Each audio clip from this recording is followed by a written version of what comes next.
Hello friends, मैं इंद्रजीत आपके अपने यूट्यूब चैनल एग्ज़ाम द्वार पे आप सभी का स्वागत करता हूं।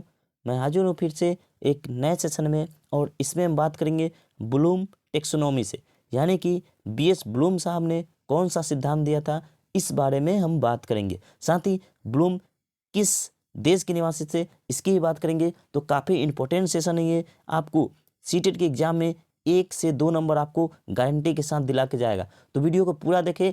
चैनल को सब्सक्राइब नहीं किए तो चैनल को सब्सक्राइब कर ले और बने रहे हमारे साथ। नए नए वीडियो और नए नए सेशन करिए। बहुत सारे सेशन अभी आने बाकी हैं। काफ़ी आपके 9 जनवरी से दोबारा एग्ज़ाम शुरू हो रहे हैं।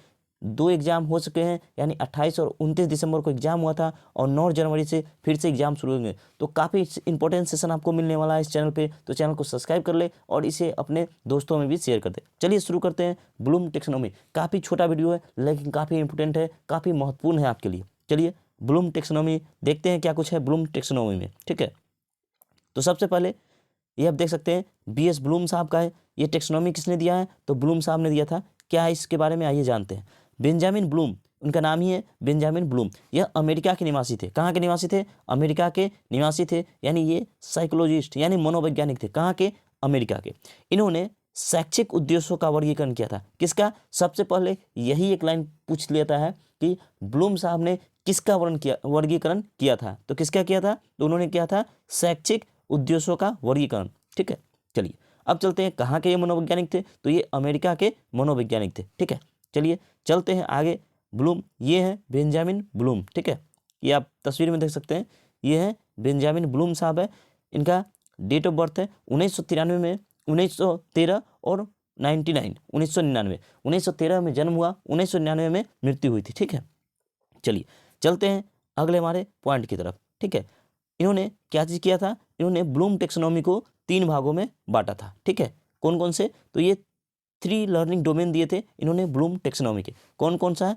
पहला है ज्ञानात्मक पक्ष, दूसरा है भावात्मक पक्ष और तीसरा है क्रियात्मक पक्ष। ये 3 प्रकार के डोमेन इन्होंने दिया था। ठीक है, अब ज्ञानात्मक पक्ष में क्या बताया था, भावनात्मक में क्या बताया था और क्रियात्मक में क्या बताया था, ये सभी अब हम आगे धीरे धीरे देख लेंगे। देखिए ज्ञानात्मक पक्ष में क्या है कि सबसे पहले आदमी के अंदर ज्ञान आता है। ठीक है, उसके बाद उससे लगाव होने लगता है, रिश्ते जुड़ने लगते हैं। ठीक है, तो भाव आता है और लास्ट में क्रियात्मक मतलब हम कुछ काम करते हैं। ये सब चीज़ें आ जाती है। चलिए देखते हैं। पहले हमारा ज्ञानात्मक पक्ष, इससे और भी है और साहब हम बहुत कुछ देखेंगे। चलिए देखते हैं ये ज्ञानात्मक पक्ष में पहला क्या है। तो ज्ञानात्मक पक्ष, ठीक है, इसका वर्गीकरण ब्लूम ने 1956 में किया था। पहले आपसे यही एक प्रश्न बनता है कि ज्ञानात्मक पक्ष का वर्गीकरण ब्लूम साहब ने कब किया था? तो कब किया था? तो 1956 यानी 1956 में किया था। यह मेंटल एबिलिटी यानी मानसिक क्षमता से संबंधित होता है। इसके उद्देश्यों को सरल से कठिन, शिक्षण अधिगम के निम्न स्तर से ऊंचे स्तर तक ले जाने के दृष्टिकोण को 6 भागों में बांटा गया था। ब्लूम साहब ने कितने भागों में बांटा था? 6 भागों में बांटा था। ये काफ़ी इंपॉर्टेंट है कि काफ़ी इंपॉर्टेंट है ये ना, क्या कि ब्लूम साहब ने कितने वर्गों में बांटा था? तो 6 भागों में बांटा था। किसको? आपके लो यानी कि निम्न स्तर से ऊंचे स्तर तक ले जाने के दृष्टिकोण को, आपको मानसिक क्षमता यानी ज्ञानात्मक पक्ष को कितने भागों में बांटा था? तो 6 भागों में बांटा था। आइए देखते हैं कौन कौन सा था वो 6 भाग। तो ये हमारे 6 भाग थे। चलिए देखते हैं क्या क्या थे। पहला था नॉलेज यानी ज्ञान था। दूसरा कंप्रीहेंशन यानी समझबूझ। तीसरा था हमारा अनुप्रयोग। चौथा था एनालिसिस यानी विश्लेषण। पांचवा था सिंथेसिस यानी संश्लेषण और छठा था इवेलुएशन यानी मूल्यांकन। तो ये 6 थे जिन्हें 6 भागों में इन्होंने बांटा था। ठीक है, तो कौन कौन था एक बार और देख लेते हैं। ज्ञान, समझबूझ, अनुप्रयोग, विश्लेषण, संश्लेषण और मूल्यांकन। ये 6 भागों में इन्होंने बांटा था। किसको? ज्ञानात्मक पक्ष को। ठीक है, चलिए एक और चीज़ है कि इन 6 भागों में इन्होंने बांटा तो कब बांटा था? 1956 में। कब?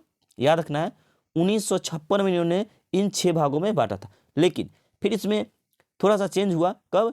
2001 में। 2001 में इनकी मृत्यु कब हुई थी? याद रखना है, इनकी मृत्यु हुई थी 1999 में।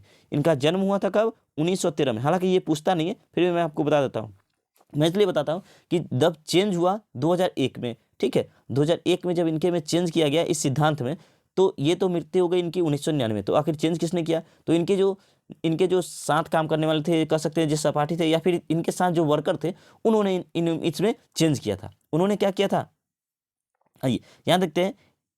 ठीक है, उन्होंने क्या किया था, ये इन्होंने दिया था क्या, नॉलेज, उसके बाद कंप्रीहेंशन यानी समझबूझ, उसके बाद इन्होंने दिया था क्या, दिया था उसके बाद एप्लीकेशन दिया था यानी अनुप्रयोग दिया था, उसके बाद एनालिसिस दिया था यानी विश्लेषण, सिंथेसिस यानी संश्लेषण, और इवोल्यूशन मूल्यांकन। ये 6 भागों में इन्होंने बांटा था। लेकिन 2001 में यानी इनकी मृत्यु के बाद, ठीक है, 1999 में इनकी मृत्यु हुई, इसके बाद 2001 में इसमें चेंज किया गया, इनके चेला चपाटी हो सकते हैं ना, उनके द्वारा, ठीक है, 2001 में चेंज किया गया। और उन्होंने, उन लोगों ने चेंज करके क्या बोला, देखिए 2000 ब्लूम टेक्सोनॉमी रिवाइज, यानी जब रिवाइज किया गया, पहले इन्होंने ओरिजिनल में ब्लूम साहब ने ये दिया था, जब रिवाइज किया गया तो क्या दिया गया, नॉलेज की जगह पे दिया गया रिमेम्बरिंग, क्या, नॉलेज की जगह पे रिमेम्बरिंग किया गया, कंप्रीहेंशन की जगह पे अंडरस्टैंडिंग किया गया, एप्लीकेशन की जगह पे अप्लाइंग किया गया, और एनालिसिस की जगह पे एनालाइजिंग किया गया, सिंथेसिस की जगह पे इवेलुएटिंग किया गया, और इवेलुएशन की जगह पे क्रिएटिंग किया गया। तो इस टाइप से बदला गया, कब, ये बदला गया 2001 में। काफ़ी इंपॉर्टेंट है ये, कि आपसे पूछा जा सकता है कि ब्लूम टेक्सोनॉमी जो उन्होंने 6 वर्गों में बांटा था, किसको, ज्ञानात्मक पक्ष को, ठीक है, किसको, ज्ञानात्मक पक्ष को उन्होंने 6 वर्गों में बांटा था, बाद में इसमें चेंज करके क्या किया गया, तो इसमें किसी से भी आपको बदल सकता है, तो वो आपको याद रखना है। चलिए चलते हैं अगले पॉइंट की तरफ। अगला है, इसको मैं थोड़ा सा जूम कर लेता हूँ, हाँ, अगला है कि लोअर ऑर्डर थिंकिंग स्किल और हायर ऑर्डर थिंकिंग स्किल। तो किसको किसको लोअर ऑर्डर कहा जाता है और किसको किसको हाई ऑर्डर कहा जाता है, तो ये 3, नॉलेज, कंप्रीहेंशन और एप्लीकेशन, ये 3 को लोअर ऑर्डर थिंकिंग स्किल कहा जाता है, ठीक है। और एनालिसिस, सिंथेसिस और इवैल्यूएशन, ये तीनों को हायर ऑर्डर थिंकिंग स्किल कहा जाता है, ये आपको याद रखना है। चलिए चलते हैं अगले पॉइंट पर। हमारा अगला पॉइंट है, यानी कि दूसरा नंबर था, ठीक है। पहला तो क्या था, ज्ञानात्मक पक्ष, दूसरा है भावात्मक पक्ष।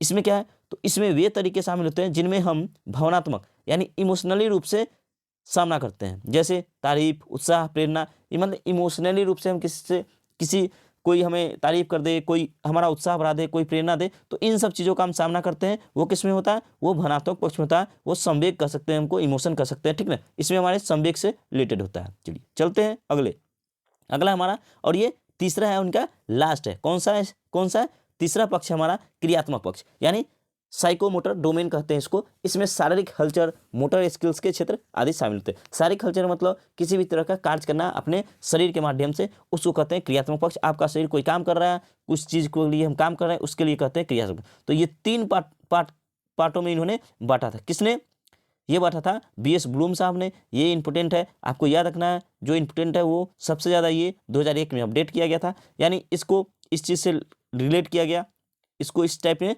बदला गया, ठीक ना। इवैल्यूएशन की जगह पर क्या किया गया, क्रिएटिंग किया गया। आपको पूछ लेगा, अगर डायरेक्ट ब्लूम साहब का पूछे तो इवैल्यूएशन, और कहाँ रिवाइज किया, क्या किया गया, तो इवैल्यूएशन की जगह पर क्या किया गया, क्रिएटिंग किया गया। साथ ही सिंथेसिस की जगह पे, सिंथेसिस की जगह पर क्या किया गया, इवैल्यूएटिंग किया गया। एनालिसिस की जगह पे एनालाइजिंग किया गया। उसी तरह एप्लीकेशन की जगह पे अप्लाइंग किया गया। आपको इसके बारे में कुछ भी पूछ सकता है, ठीक है, तो ये भी आपको थोड़ा सा याद रखना है, ठीक है। बाकी इन्होंने ज्ञानात्मक पक्ष को कितने भागों में बांटा था, तो ज्ञानात्मक पक्ष को 6 भागों में बांटा था। तो ये हमारा आज का सेशन काफ़ी इंपॉर्टेंट है। हालांकि छोटा सा वीडियो है, लेकिन आपको 1 से 2 नंबर दिला के जाएगा। तो आप हमसे जुड़े रहें, एग्जाम द्वारा चैनल को सब्सक्राइब कर ले। हम आपसे फिर मिलेंगे नेक्स्ट वीडियो में, तब तक के लिए जय हिंद, जय भारत।